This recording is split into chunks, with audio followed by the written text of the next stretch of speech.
next week with conspiracy theorist David Icke live in studio. The British former soccer player was set to make his 11th visit to Australia to do a speaking tour. You guys have heard of him, right? Exactly.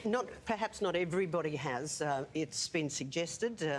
He's been accused of having some really anti-Semitic views, some strange sci-fi implications with reptiles on Earth. Well, he was supposed to come to Australia, but late yesterday he had his visa cancelled. It's believed he's been banned from entering our country because of claims he is anti-Semitic and is a Holocaust denier. David Icke joins us now live from Los Angeles for this TV exclusive. David, welcome to the show. Thank you. I wish I was with you. Now, I guess the first things first, let's clear it up. Are you anti-Semitic and do you deny that the Holocaust took place? No, you see, if you can't discredit someone by telling the truth and you tell lies, there was an absolute catastrophe for Jewish people in Nazi Germany. And one of the things that I'm seeking to do and have done for 30 years is to highlight the Nazi mentality and the tyrannical mentality that's taking away freedoms all over the world. So, ironically, I'm the opposite of how I'm painted.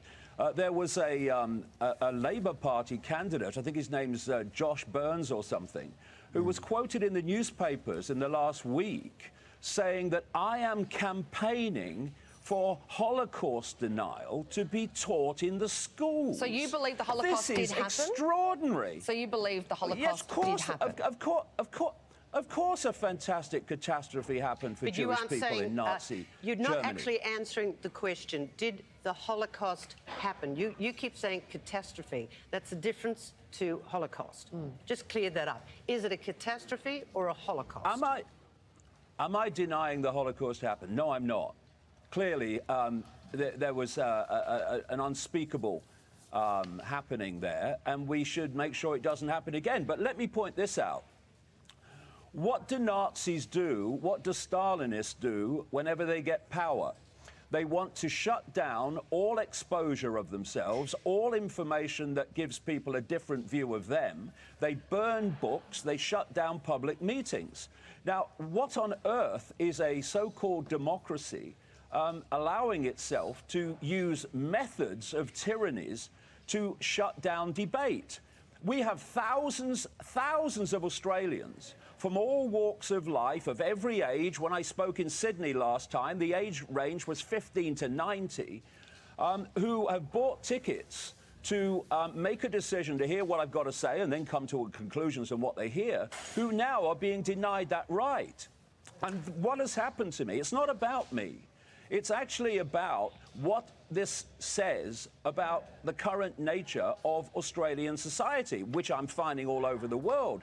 The debate is being shut down. You have to believe certain narratives. Two of the things, by the way, that the Minister for Immigration, David Coleman, put in the statement for me not being allowed in was my views on vaccines and global warming. But let's have a debate then. Instead of shutting it down, you must believe this or you're not coming in the country.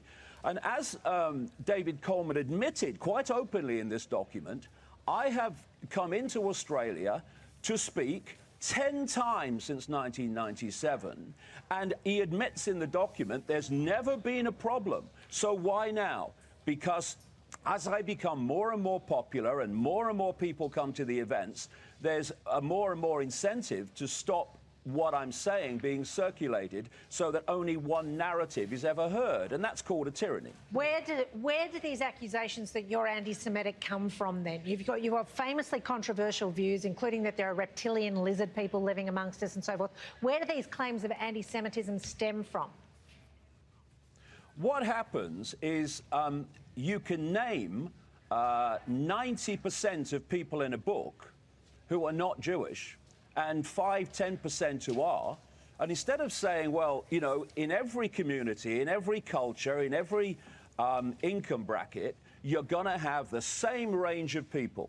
You're going to have lovely people, you're going to have okay people, and you're going to have a few psychopaths and manipulators.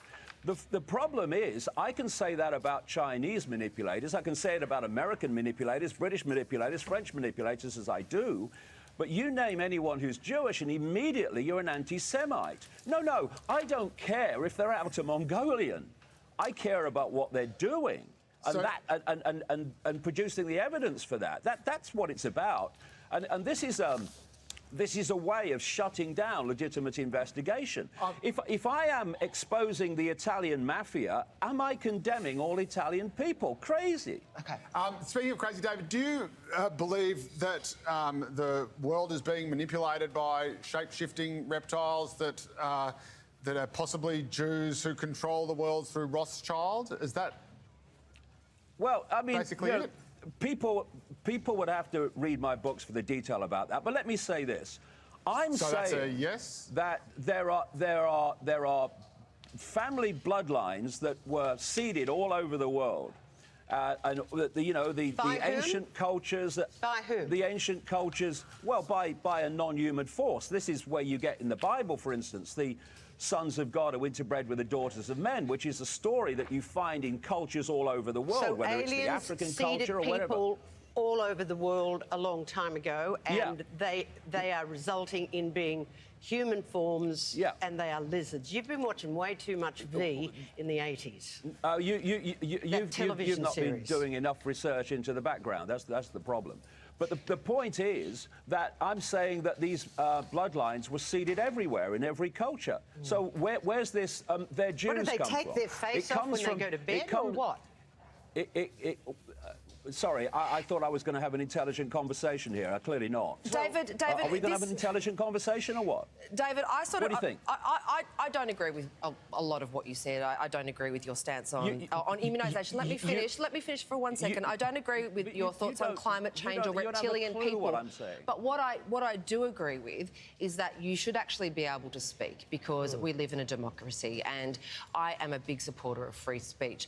And I think what happens when the government then stops people like you coming to the country to talk and to have their say, it actually emboldens people who support you, and then they jump on the bandwagon that the government is trying to shut down free speech, and there is a conspiracy theory to shut down free speech.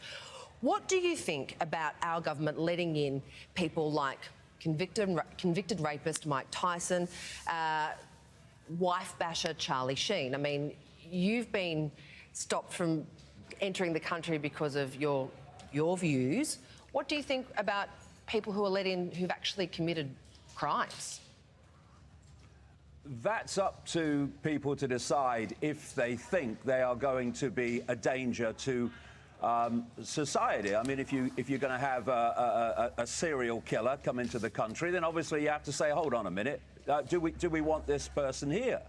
But what we're talking about in my case is not violence. I'm the most non-violent person you could ever meet. It's about information. It's about opinion. And you are quite right in what you've just said. Once you start having governments dictate what people can see and not see, you are in a tyranny. You're controlling the narrative. And surely in any free, open, mature society, people have access to all information available, and then they are free to make their opinion and their perceptions based on that information. Once you start skewing the information and saying you can hear this but you can't hear that, then that's how tyrannies work, and that's why Nazis burned the books and Nazis shut down public meetings, and the Stalinists did the same. That's what tyrannies do. And the fact that it's now happening in Australia, as it's happening in other countries, including my own, shows you that we're going down a very dark, dangerous Orwellian road, which I know from the last 24 hours, a lot of Australians of all walks of life are very, very concerned about the way this is going. I think there's certainly an argument for free speech, David. I must confess I had not heard of you until I found out that you'd been banned. But I still feel like we haven't actually established the core reason, which is why Josh Burns and members of the Jewish community petitioned the minister to ban you. Do you actually believe that between 6 and 12 million Jews were killed by the Nazis and the Germans in World War II? Between 6 and 12 million? Yeah. Well, you know, it could have been 5.5 million, it could have been 6 million, it could have been 6.5 million. Do you believe millions of Jews were killed by the Nazis? A vast number of people died, quite clearly. in concentration camps, run by Nazis, which Not just concentration camps, they're shut- rounded up and shot like animals. which shut down the ability to expose what they were doing. If the Nazis had not have shut down opposition, how much of what was going on in Nazi Germany would people have known earlier? And maybe a lot of that would not have happened. This is what happens when you shut down the free flow of information. It should not be happening David, you in just democracies. keep tiptoeing around what should be an easy and direct question, as Joe has asked. Do you believe millions of Jewish people were rounded up, shot, gassed during the war? Yes or no? Millions, yes Did or millions no? of people die in the concentration camps? Yes. Okay, Of and course do I you accept know that. who So the ask reptilians the are? Do question. you actually know, in today's society, who the reptiles are, who were seeded long ago and it's come through the generations? Do you know their names? People would have to read my books for the detail. Okay, and the I'll get your background. book today and I'll have a crack at it. But can you just give me one? You can't do this in sound bites. No, but can you I know some of them. Well, I'm asking you, do you know who they are?